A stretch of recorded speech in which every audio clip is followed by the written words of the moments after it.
CBS News, the Trump administration is ordering enhanced security checks for broad categories of immigrants applying for various legal immigration benefits. CBS News immigration correspondent Camila Montoya Galvez explains. سلامونه نیکله دوستانو راځي یو نوی فرمان چې د یو اس ای لخوانه لارښوونه شوې دی دغه تر اخره پورې واورئ که چېرته تاسو ایسایوي لرئ اسایلم لرئ همداسې نور پینډینګ کیسونه لرئ او تر اوسه پورې تاسو دپاره کوم څه نه دی ترلاسه کړی یعنې ګرین کارټ همداسې نور حتی که چېرته تاسو سټیزنشپ ته هم اپلای کړی وي نو دغه تر اخره پورې واورئ دغه تاسو دپاره ضروري دغه دی لارښوونه ده دا واورئ چې یو اس ای اس څه ویلي دي خپل لارښوونه کې خپل مهاجرتي افسرانو څه ویلي دي یو اس سی ایس ادارې نوې لا داخلي لارښوونه ورکړه چې د ډیرو مهاجرتي غوښتنلیکونو لپاره به اضافي بیکګراوند اف بی آی بیکګراوند چیک ترسره کیږي دا پالیسي کله شروع شوې ده دا پالیسي چې دی د اپریل د میاشتې 28 تاریخ د 2024 کال باندې دغه شروع شوې ده او دا به عملي کیږي دا په کیسونو باندې څه اغیزه لري دا هر هغه کس چې د فنگر پرینټ یا بایومټریک دغه د ورته راغلی دی غواړي امکان لري اغیزمن شي لکه ګرین کارت دپاره آی 315 اتیا اډجسټمنټ آف د سټیټ که چېرته تاسو اپلای ورته کړئ تابعیت یعنې سټیزنشپ دپاره ان 300 فورم اسایلم ځینې مرحلې ریفیوجي ریلیټډ اپلیکیشن امپلایمنټ بیس ریزیډنس کیس او ځینې نور امیګریشن بینیفیټ چې بایومټریک غواړي د افغانانو لپاره دا څه معنا لري آیا افغانان دغه فرمان لاندې یا دغه لارښوونې لاندې راځي افغانان چې دا لاندې کیسونه لري اغیزمن کیدای شي اول عیسوي که چېرته که کوم کس بایومټریک مرحلې ته تللی وي امکان لري اضافي چک وشي دا ممکن اپروول ورکړي یعنی اسایلم اپروول د راغلی د وروسته د ګرین کارت ته د اپلای کړی د هغه کسان چې اسایلم یې اخیستی وي او وروسته یې ګرین کارت ته اپلای کړی وي ممکن ځنډ وویني آیا ته کولی شي چې مثال هغه څوک چې ګرین کارت هولډر اوسي او سټیزنشپ ته یې اپلای کړی وي یعنی غواړي چې د امریکا پاسپورټ ترلاسه کړي کیسونه هم ممکن له اضافي چک سره مخامخ شي یعنی ان 300 فورم چې دی دا که چېرته تاسو لیږلی وي نو دا د ای بی آی که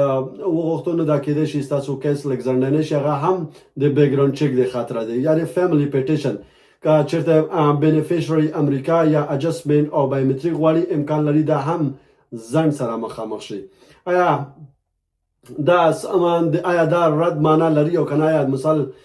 تاسو دا فکر کوئ چې دې سره به زموږ کیسونه رد شي او کنه نه دا داسې نه ده دا پالیسي به په خپله د رد معنا نه لري دا زیاتره د ډیلی ریچک او ایکسټرا اسکرینینګ یعنی ډیلی لږ ذره به ځنډ وشي ریچک یعنی دوم ځل دپاره به دا چک کیږي او ایکسټرا اسکرینینګ مثال اضافي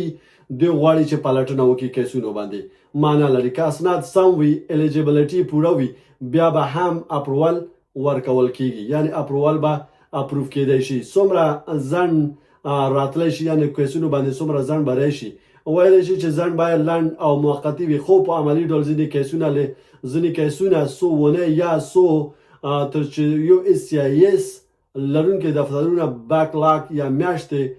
ورکیدای شي په ځانګړی ډول یعنی مثال یعنی هفتو یا میاشتې مثال کیدای شي چې دې باندې وځي که چېرته پینډینګ کیس لري څه باید وکړي که چېرته تاسو دغه پینډینګ کیس لري تاسو باید دې په اړه تاسو باید څه شی وکړئ کوم کارونه باید تاسو سره مهم کارونه وګورئ چې یو اس سی ای اس اکاونټ جوړ کړئ او کیس ټراکر وګورئ یعنې که چېرته تاسو تر اوسه پورې یو اس سی ای اس اکاونټ هم نه جوړ کړی تاسو کولی شئ چې یو اس سی ای اس اکاونټ جوړ کړئ بعد د هغې نه تاسو کولی شئ چې خپل کیس د کیس ټراکر له خوا نه تعقیب کړئ یعنې روزمره تاسو چک کوئ او که چېرته آر اف ای راشي زر ځواب ورکړئ که چېرته تاسو نه کوم څه شی ځواب غواړي او یو ثبوت یو څه شی درنه غواړي نو په هغه صورت کې تاسو باید زر تر زره دا څه کوئ ځواب ورته ورکړئ پته یعنی اپډیټ وساتئ که چېرته تاسو یو ځای نه بل ځای ته موف کیږئ ادرس مو چینج کیږي په هغه صورت کې تاسو باید خپل ادرس تغییر او تبدیل کوئ یعنی مثال د هغه ادرس هم چې مثال نوی ځای ته تللی یاست د هغې ځای باید یو اس سی ای سره ستاسو خپل ادرس باید اپډیټ وي که سفر او کارونه پلانونه مثال لرئ تر وخته باید فاینل کړئ که چېرته تاسو یو ځای نه بل ځای ته سفر لرئ چې څه کوئ باید تاسو اپروول واخلئ او هغې نه وروسته بیا تاسو وکولی شئ چې هغه فاینل کې که ډېر ځنډ وي اټورني سره مشوره وکړي که چېرته مثال ډېر ځنډ وشو هغه صورت کې تاسو بیا کولی شئ چې مهاجرتي وکیلانو سره وګورئ او مهاجرتي وکیلان سره وګورئ چې ورته چې دومره زما کیس باندې دومره ځنډ شوی دی زه باید څه وکړم کوم کارونه باید زه ترسره کړم نو هغه بیا کولی شي چې تاسو دوباره ځواب درته درکړي چې مثال کوم کارونه باید تاسو ترسره کړئ ځکه چې تر اوسه پورې ستاسو کیس پاتې شوی دی نو دا وروستی جزئیاتو چې دی دغه نشر شوی دی د بیکګراوند چک په اړه نو هغې د خطره تاسو تشویش مه کوئ د هر چا کیس فرق لري او د هر چا کیس چې دی جدا چک کېږي دا داسې نه دی چې ټول عموم به همداسې د چا کیس زر تر زره بیکګراوند چک کېږي او د چا چې دی مثال ځنډنه کېږي نو دا دې معنی نه دی چې ټول کیسونه یو قسم دي د هر چا فرق کوي د هر چا کیس چې دی فرق کوي نور تاسو دباره ضرورت نشته دی چې تشویش وکړئ د دې د خاطره چې مثال زما کیس رد نشي زما کیس ډینای نشي دا خبرې نشته دا فقط اضافه هغې پلټنه کوي چې تر څو